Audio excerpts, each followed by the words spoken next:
Guys, welcome to my channel. আমি একটা নতুন সিরিজ স্টার্ট করেছিল যে 1000 MCQ আমি এটা সিরিজ স্টার্ট করেছিল আজি। সেই সিৰিজৰ তৃতীয় নম্বৰ ক্লাছ হয় আৰু আপোনালোকে এনেকুৱা ভিডিঅ' ক'তো নাপাব যে 10 মিনিটত 50 কুৱেশ্যন ছল্ভ কৰা বা 50 কুৱেশ্যনৰ সলিউশ্যন বিচাৰি পোৱাটো বহুত টান। যিমানবোৰ ভিডিঅ' বনাই বা ইউটিউবত পোৱা যায় সকলোবোৰ মেক্সিমাম 1 আৱাৰৰ ভিডিঅ' হয় বা মিনিমাম 30 মিনিটছ। মই আপোনালোকক 15 মিনিটত 60টা কুৱেশ্যন ছল্ভ কৰি দিম আৰু যদি আপোনালোকে এইবোৰ কুৱেশ্যন জানে তেনেহ'লে আপোনালোকে ৰিভিজন বুলি ধৰি ল'ব আৰু ভিডিঅ'টো পোষ্ট কৰি আপোনালোকে কমেণ্ট কৰি জনাই দিব। আৰু যদি ইয়াৰ PDF টো লাগে তেনেহ'লে এটা কমেণ্ট কৰি জনাই দিব, মই PDF টো শ্বেয়াৰ কৰি দিম। তেনেহ'লে বেছি দেৰি নকৰি আজিৰ কুৱেশ্যনৰ পৰা আগবাঢ়ো। Question number 1, who wrote the song Amar Sonar Bangla আমি তোমাকে ভালোবাসি। এই শীৰ্ষক গ্ৰন্থখন কোনে লিখিছিল? ইয়াত 4টা অপশ্যন দিয়া আছে। 4টা অপশ্যনৰ ভিতৰত আমাৰ option B correct answer Rabindranath Thakur. Question number 2, Gandhi started Quit India movement in the year of. ইয়াত কৈছে যে গান্ধীয়ে ভাৰত ত্যাগ আন্দোলন কেতিয়া ষ্টাৰ্ট কৰিছিল? 1942 8 আগষ্ট। Option number B right answer.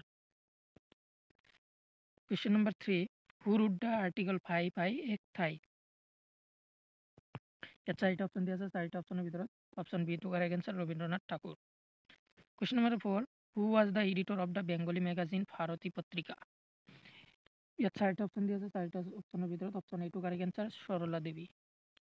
Question number 5, under which leadership Bangiya Kala Sansad was established. ইয়াত 4টা অপশ্যন দিয়া আছে। 4টা অপশ্যনৰ ভিতৰত অপশ্যন এ টো correct answer Abanindranath Thakur. Question number 6, who was the painter of the famous painting Banga মাতা। ইয়াত 4টা অপশ্যন দিয়া আছে। 4টা অপশ্যনৰ ভিতৰত অপশ্যন চি টো correct answer Abanindranath Thakur. Question number 7, during the Swadeshi movement, student union was formed under the leadership of। 4টা অপশ্যনৰ ভিতৰত আমাৰ অপশ্যন চি টো correct answer Abanindranath Thakur. Question number 8, National Education Council was formed in 1906 under the leadership of। 4টা option দিয়া আছে। 4টা অপশ্যনৰ ভিতৰত আমাৰ অপশ্যন বি টো correct answer Satish Chandra Mukherjee. Question number 9, when was Bengal National College established? Option কেইটাৰ ভিতৰত আমাৰ কাৰেক্ট এনচাৰটো হৈছে 15 August 1906। Question number 10, Rowlatt Act passed in the year of during the viceroyalty of whom Rowlatt Act 1919 was passed। ইয়াত এটা point দিয়াই আছে যে ৰাওলাট আইন আমাৰ 1919 চনত হৈছিল আৰু ইয়াৰ কাৰেক্ট এনচাৰটো হৈছে option C Lord Chelmsford. Question number 11, Jallianwala Bagh massacre took place in the year of। Option কেইটাৰ ভিতৰত আমাৰ অপশ্যন বি টো কাৰেক্ট এনচাৰ 13 এপ্ৰিল 1919 চন। Who renounced his knighthood in protest against Jallianwala Bagh massacre. Option কেইটাৰ ভিতৰত আমাৰ অপশ্যন এ টো correct answer Rabindranath Tagore. Non cooperation movement was adopted in which special session of Indian National Congress. ইয়াত 4টা option দিয়া আছে। 4টা অপশ্যনৰ ভিতৰত আমাৰ অপশ্যন ডি টো correct answer 1920 Nagpur. In the wake of which incident Gandhi suspended the non cooperation movement. যিটো নন কোঅপাৰেশ্যন মুভমেণ্ট সেইটো ছাছপেণ্ড কৰিছিল কিহৰ কাৰণে? অপশ্যন বি টো কাৰেক্ট এনচাৰ চৌৰি চৌৰা ঘটনাৰ কাৰণে। Who pass the Indian university act 1904। Option কেইটাৰ ভিতৰত আমাৰ অপশ্যন বি টো correct answer Lord Curzon. Question number 16, when did Simon Commission arrived in India? Option কেইটাৰ ভিতৰত আমাৰ অপশ্যন ডি টো correct answer in 1928। In which session of Congress was the demand for complete independence made? Option কেইটাৰ ভিতৰত option A টো correct answer 1929 Lahore session. Question number 18, when was first Independence Day celebrated in India before 1947?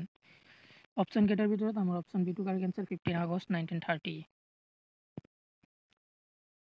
Question number 19, when was Arunodaya published for the first time?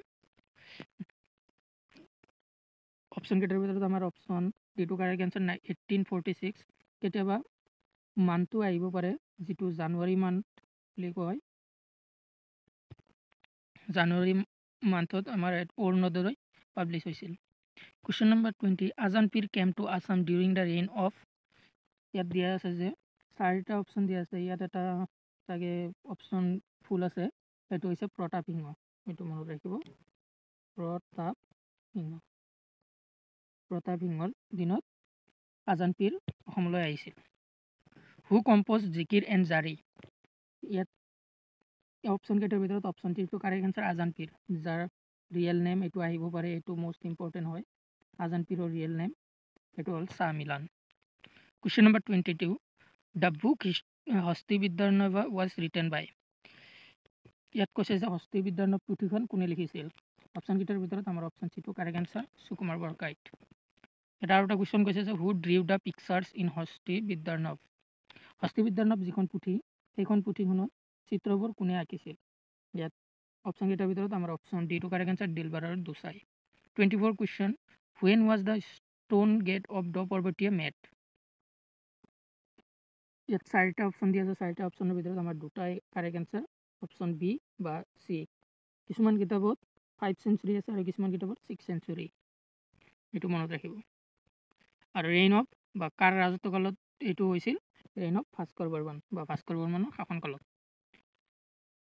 Question number 25 the construction of Talatal Ghar was started by, অপশ্যনকেইটাৰ ভিতৰত আমাৰ option চিটো correct answer Rudrasingha.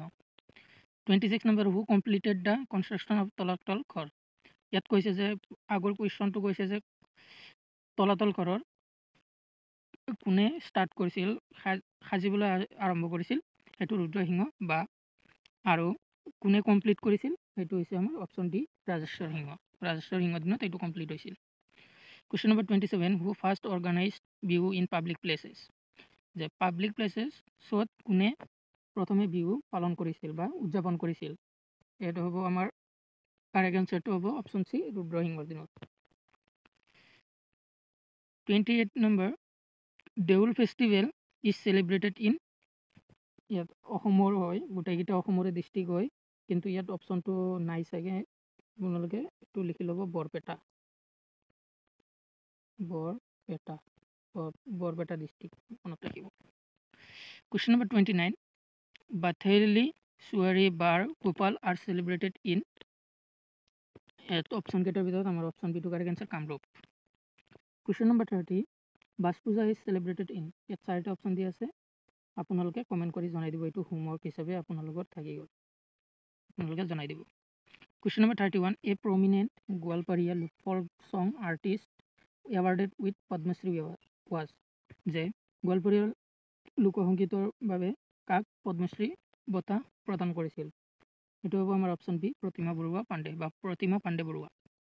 Question number 32 the Moamoria rebellion began during the reign of, অপশ্যনকেইটাৰ ভিতৰত আমাৰ option চিটো correct answer Lakshmi Singha. During the reign of which Ahom king did the Moamoria rebellion conclude, অপশ্যনকেইটাৰ ভিতৰত আমাৰ অপশ্যন চিটো কাৰেক্ট এনচাৰ কমলেশ্বৰ সিংহৰ দিনত। Which Ahom king requested the English to help them in Moamoria rebellion, যে মোৱামৰীয়া বিদ্ৰোহৰ বাবে বিদ্ৰোহ কৰাৰ বাবে ইংলিছৰ বা ব্ৰিটিছসকলৰ কোনে সহায় লৈছিল। অপশ্যনকেইটাৰ ভিতৰত আমাৰ অপশ্যন এটো correct answer Gaurinath Singha. Question number 35 who led the expedition of English to Assam during Moamoria rebellion, অপশ্যনকেইটাৰ ভিতৰত আমাৰ কাৰেক্ট অপশ্যনটো হৈছে option D Captain Thomas Welsh. Question number 36 British first came to Assam on the invitation of, option A Gaurinath সিংহই invitation কৰি বা মাতি আনিছিল। Question number 38 when did British first visit Assam, অপশ্যনকেইটাৰ ভিতৰত আমাৰ অপশ্যন ডিটো কাৰেক্ট এনচাৰ 1826 চনত। When was a trade treaty sign between Gaurinath Singha and Captain Welsh, অপশ্যনকেইটাৰ ভিতৰত আমাৰ অপশ্যন চিটো correct answer 1793। Who adopted the policy of non intervention, অপশ্যনকেইটাৰ ভিতৰত আমাৰ অপশ্যন ডিটো correct answer Captain Welsh. What was the Hindu name of Suklengpha, আপোনালোকে এটা কথা মন কৰিব, যিমানবোৰ আহোম কিং আছে সকলো ৰজা বা কিঙৰ আপোনালোকে হিন্দু নাম আৰু আহোম নামবোৰ জানিবলৈ চেষ্টা কৰিব। এইটো এটা ইম্পৰ্টেণ্ট কুৱেশ্যন হয়, আপোনালোকে মনত কৰিব। ইয়াৰ এনচাৰটো হৈছে আমাৰ option A Kamaleswar Singha. The Matak Rajya was situated between which two rivers? অপশ্যনকেইটাৰ ভিতৰত আমাৰ অপশ্যন এটো correct answer Brahmaputra and Dihing. The revolt of Haradatta and Biradatta was known as? অপশ্যনকেইটাৰ ভিতৰত আমাৰ অপশ্যন চিটো correct answer Dandua Droh. Question number 44, who was the first Mantri Borphukan? যে প্ৰথম মন্ত্ৰী বৰফুকন কোন আছিল? অপশ্যনকেইটাৰ ভিতৰত আমাৰ কাৰেক্ট অপশ্যন হৈছে অপশ্যন এ লাচিত বৰফুকনক আমি প্ৰথম বৰফুকন বুলি জানো। Question number 45, Burmese invaded Assam for the first time in? অপশ্যনকেইটাৰ ভিতৰত আমাৰ অপশ্যন এইটো কাৰেক্ট এনচাৰ 1817 চনত। 46 নম্বৰ, Purnananda Burhagohain died after hearing the news of the defeat of the Ahoms in which battle? অপশ্যনকেইটাৰ ভিতৰত আমাৰ অপশ্যন চিটো correct answer battle of Khiladhari Ghat বা খিলাজাৰী ঘাট। এইটো হৈছিল আমাৰ 1817 চনত। মনত ৰাখিব, এইটো এটা ইম্পৰ্টেণ্ট হয়। বাকীবোৰ চাবি চাব ইটাখুলি কিমান চনত হৈছিল বা বেটেল অফ চৰাইঘাট কিমান চনত হৈছিল, সেইটো আপোনালোকে চাব। Question number 47, who heads the conspiracy to kill Badan Chandra? অপশ্যনকেইটাৰ ভিতৰত আমাৰ অপশ্যনকেইটাৰ ভিতৰত আমাৰ অপশ্যন এইটো correct answer Purnananda Burhagohain. Question number 48, Badan Chandra was assassinated in 1818 by whom? অপশ্যনকেইটাৰ ভিতৰত আমাৰ অপশ্যন এইটো correct answer Subedar Rup Singh. Question number 49, Burmese invaded Assam for the second time in? অপশ্যনকেইটাৰ ভিতৰত আমাৰ অপশ্যন বিটো কাৰেক্ট এনচাৰ 1819 চনত। কুৱেশ্যন নম্বৰ 50 আৰু আজিৰ ভিডিঅ'ৰ শেষৰটো কুৱেশ্যন যে Burmese invaded Assam for the third time in? যে বাৰ্মিজসকলে অসম তৃতীয়বাৰৰ বাবে কেতিয়া আক্ৰমণ কৰিছিল? ইয়াত 4টা অপশ্যনৰ ভিতৰত কোনটো হয় আপোনালোকে আৰু এটা কমেণ্ট কৰি জনাই দিব। আৰু যদি ইয়াৰ PDF-টো লাগে তেনেহ'লে আপোনালোকে কমেণ্ট কৰি জনাই দিব, মই PDF-টো আপোনালোকক শ্বেয়াৰ কৰি দিম। আৰু যদি ভিডিঅ'টো ভাল লাগে তেনেহ'লে এটা লাইক কৰি দিব আৰু ছাবস্ক্ৰাইব কৰিব নাপাহৰিব। আৰু মই যিটো কৈছিলোঁ যে 10-15 মিনিটত আপোনালোকৰ 50টা কুৱেশ্যন ছল্ভ কৰি দিছোঁ। আৰু ইউটিউবত এনেকুৱা ভিডিঅ' নাপাব যিয়ে 10 মিনিটত বা 15 মিনিটত ইমান কুৱেশ্যন ছল্ভ কৰি দিয়ে। আৰু যদি এনেকুৱা ভিডিঅ' পাবৰ বাবে আপোনালোকে চেনেলটো ছাবস্ক্ৰাইব কৰি ল'ব। আৰু মই 1000টা কুৱেশ্যন ছল্ভ কৰিম বুলি কৈছোঁ, আপোনালোকক কৰি দিম। নেক্সট ক্লাছত আমি আৰু 100টা কুৱেশ্যনৰ আলোচনা কৰিম 20 মিনিটত। তেনেহ'লে আজিৰ ভিডিঅ'টো ইমানতে আছিল। Thank you everyone.